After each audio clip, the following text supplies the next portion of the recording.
वो मंच पे आए और अपना वक्तव्य रखें। श्री हीरापाल जी।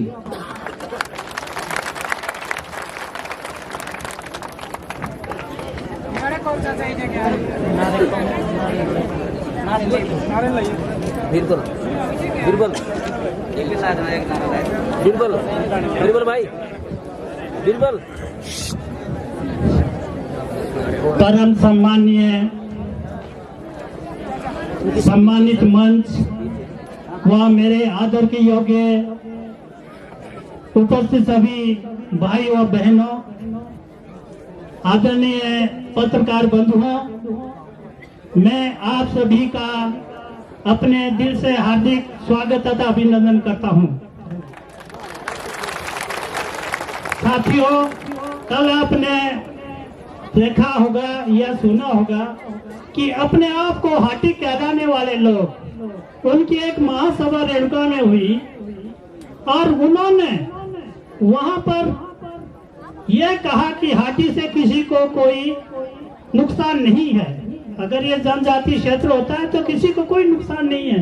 मैं उन भाइयों से कहना चाहता हूं कि जो सामान्य वर्ग को 10% का कोटा मिला हुआ है वो 7 पर आ जाएंगे। अनुसूचित जाति को जिनको 15% कोटा मिला हुआ है वो भी 7 पर आ जाएंगे। और मेरे ओबीसी भाई जिनको कि 27% आरक्षण मिला हुआ है वो भी 7 पर आ जाएंगे। तो किसको फायदा हो रहा है बताओ मुझे? ये सब ढकोसले हैं। साथियों, ये जो अनुसूचित जाति के लोग हैं, हम बहुत ही अनुशासित लोग हैं, शांत प्रिय ढंग से अपने अधिकारों की लड़ाई लड़ना चाहते हैं। मैं तो आभार प्रकट करना चाहता हूं उन सोनों का जिन्होंने कि हमें जगाया, नहीं तो हम सोए रहते हैं। इन्होंने तो हमें जगाया। हम शिक्षित जरूर है, शिक्षित तो हम है, लेकिन संगठित नहीं थे। उनकी वजह से आज हम संगठित हुए हैं। दोस्तों,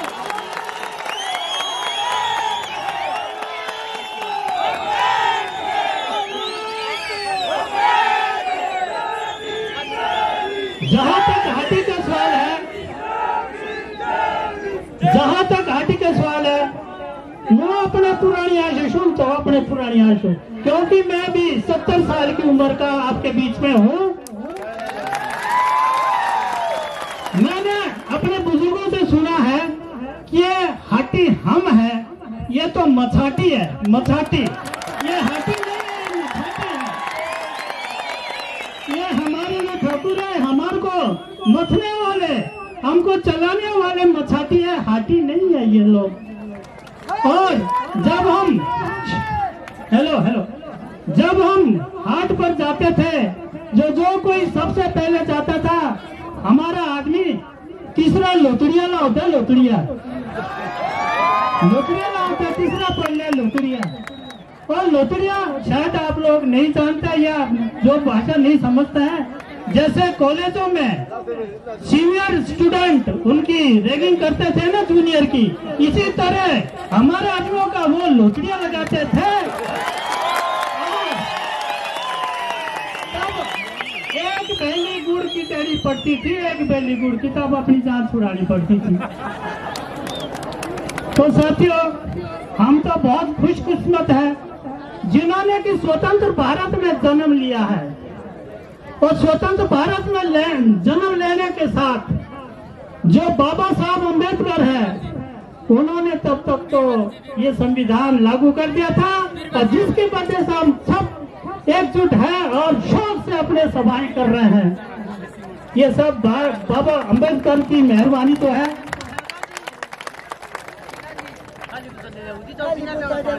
अब क्या होता है साथियों, ये स्वर्ण समाज वाले ये कहते हैं कि हम सबको एक बराबर देखना चाहते हैं। एक बराबर ठीक है, हम मानते हैं, आप एक बराबर कर दो, पर भूमि तो कर दो पहले, हमें अपनी जमीन तो बराबर कर दो। हम मानते हैं आपको, हम मानते हैं हम आपको कि आप एक समान कर रहे हैं हमारे को। मंदिरों में तो मानो या दूसरे से हम तो परवन कौन नूंदे थे सभा इसे टुकते ही तोड़े कहाँ से हमें सम्मान है? शमशान भूमि में जब तो मैं मुर्दे फूक दे तो हमारे मुर्दे में फूक नूंदे तो ऐसा कहाँ से होगी? कहाँ से हम एक समान होंगे? साथियों, इस बारे में हमने बहुत जरूरी सोचना है। अब समानता, ये कहते हैं समानता का जीता जागता उदाहरण आपके सामने ये है। किकरी देवी पार्क, बुआ किकरी देवी, जो कि अंतर्राष्ट्रीय पुरस्कार से सम्मानित थी, और संग्रामी जितनी भी डेवलपमेंट हुई है उसका हाथ है उसमें, लेकिन स्मारक बनाने के लिए उसके लिए जगह वहां नहीं दी गई। इतोड़ी पे कहते तो क्या ये समानता है? कहाँ है ये समानता? आप मानते हैं इस चीज को? फिर पिछड़ेपन की बात करते हैं ये लोग कि हम बहुत पिछड़े हुए हैं। कहाँ से पिछड़े हुए? कहाँ से पिछड़े हुए हैं? हमारे यहाँ स्कूल है, कॉलेज है, एसडीएम कोर्ट है, तहसील है, सब तहसील है, डिवीजन है, और स्कूल, सड़कें हैं, बिजली है, पानी है। क्या कमी है हमारे पास? कोई कमी नहीं है। हर तरह की नकदी फसलें हमारे पास होती है। आलू है, अदरक है, लहसुन है, मटर है, बीन है, टमाटर है, कई तरह की फसलें हमारे पास होती है। अकेला लाना चाहता हमारे यहाँ का क्षेत्र ऐसा है जो कि हर साल कम से कम 10-15 करोड़ का लहसुन बेचता है। तो हम कहाँ पे गरीब रहेंगे? कहाँ हम गरीब है? शिलाई का एक गांव है कमरऊ। कमरऊ जो गांव है वो ना सिर्फ भारत का बल्कि पूरे एशिया महाद्वीप का सबसे अमीर गांव है। फिर कहते हैं लोग कि हम तो गरीब है जी। मैं कहता हूँ लखपति से कम तो कोई भी आदमी नहीं होगा, क्योंकि सरकार ने उसको एक मकान बनाने के लिए 1.5 लाख रुपए तो दिए ही है, तो लखपति तो वो भी है। कहाँ रह गया वो? तो साथियों, 1948 में हिमाचल प्रदेश की स्थापना हुई। तब तक इनको तब वो याद नहीं आई जब हमें जरूरत भी थी, तब हम पिछड़े हुए भी थे। आज याद आ रही है। बोलो कब मोरा किड़वारा कब कोल्ले किड़वारी कान आज आ रही है याद, तब हम की पिछड़े हुए नहीं है। आज हम साधन संपन्न है सारे। तो साथियों, अब ये देखना है इसका क्या कहता है गरीबी का उदाहरण। संग्राम में देख लो, मिनी सेक्रेटरिएट है, संग्राम में मिनी सेक्रेटरिएट है। क्या पिछड़ेपन में होता है ऐसा? पिछड़ेपन में कहीं नहीं होता। हमारे पास तो सब कुछ है। मैं तो सिर्फ माननीय मुख्यमंत्री जी से निवेदन करता हूं कि आप स्वच्छ सभी के आदमी है, हमारा प्रतिनिधित्व करते हैं। हमें जनजाति क्षेत्र घोषित करने में कोई आपत्ति नहीं है। हमारी लड़ाई किसी जाति विशेष से नहीं है। हमें चाहिए माननीय मुख्यमंत्री महोदय जी, मामा ठाकुर जी, कि आप हमारे अधिकार भी सुरक्षित रखें। अगर आप उनको देना ही चाहते हैं, हमें भी कह दो। कहीं ऐसा ना हो जाए जैसे कि महाभारत में एक ब्राह्मण ने कथा लगाई थी, उसमें आधी सभा रो रही थी और आधी सभा हंस रही थी। तो माननीय मुख्यमंत्री जी, अगर आप ऐसा करते हैं तो हम तो रोएंगे और ये हंसेंगे। क्या ये आपको अच्छा लगेगा? नहीं लगेगा।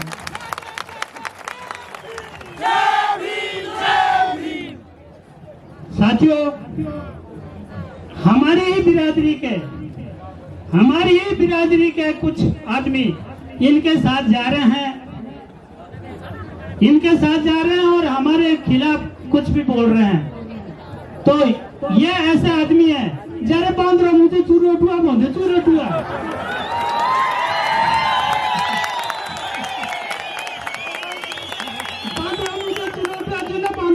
मान दे। हमें भी चाहिए कि ऐसा आदमियों को कभी भी हम नहीं मानेंगे।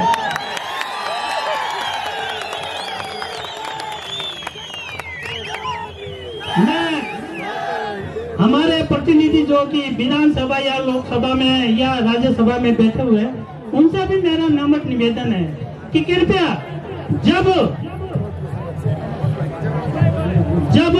हमारे अधिकारों का हनन की बात आती है तो आप उसमें आवाज उठाओ, क्योंकि जिस कुर्सी पर वो बैठे हैं उसकी 4 टांगे हैं। अगर आप उस कुर्सी को गिरा नहीं सकते तो हिला तो सकते हैं। आप कुर्सी को गिरा नहीं सकते तो हिला सकते हैं। तो दोस्तों, मैं उन आदमियों ने फिर से ये नारे लगा रहे ना, तो मैं भी आपको नारा लगाना चाहता हूँ। तो मेरे साथ जोर से बोलिए, क्या आप अपना लोथड़िया फिर से लगाना चाहते हैं? नहीं लगाना चाहते ना? क्या आप अपने अधिकारों के लिए लड़ना चाहते हैं? जोर से बोलो, जय भीम, जय भीम, जय भीम, जय भीम। दलित एकता जिंदाबाद, दलित एकता जिंदाबाद। हमारी मांगे पूरी करो। धन्यवाद सर। इसके बाद मैं उन चुनौतियों को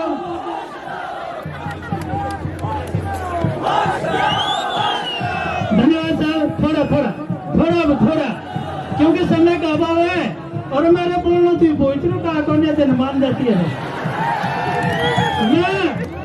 मेरा संदेश दूसरे दे चुनौतियों में मुझे ये पुण्य भागने लगे, या जो कि सत्ता के लालच में कोई गलत काम कर रहे हैं तो थोड़ा इनको निकाल लें, उसके बाद बोलता